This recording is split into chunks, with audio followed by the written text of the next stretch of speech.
I want coffee, but not just any coffee, Starbucks coffee. I think in this line I said something about greed. No, that's not right, it was 2016.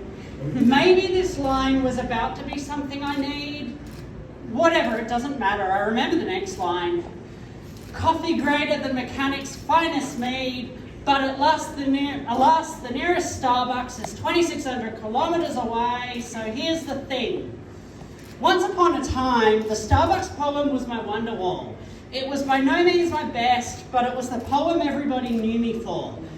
If you want my best poem of 2016, here we go. Dear Mr. Turnbull, would you really ever sit with me? Wait, no, that's how the poem ends.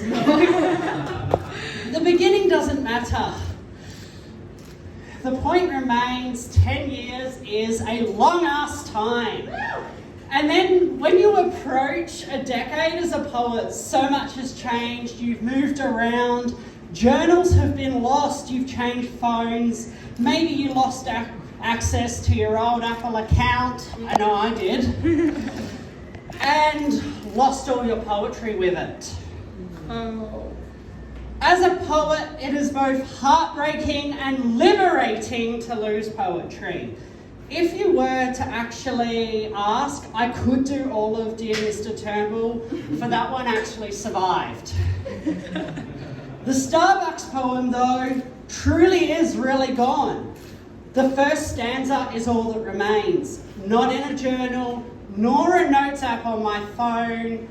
I just remember how it goes. Starbucks coffee. Fuck. I want coffee, but not just any coffee. Starbucks coffee. And then it goes, the next line is something to do with Eid. But then it goes, coffee finer than mechanic's finest made, but alas, the nearest Starbucks is 2,600 kilometres away. And then the rest I just draw a complete blank. Of the lost poems, 14 survive. 13 stored in various places. 1 performance archived by Spoken Word Perf in video form. And the rest just gone.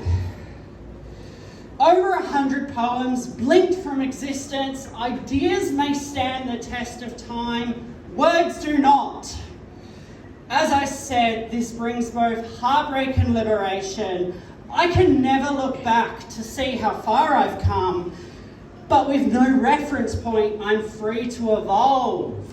2016 me was shorter, had way less of a way with words, experimental, starting out. 2026 me can write and write and write, punch through the preconceived notions of word alone.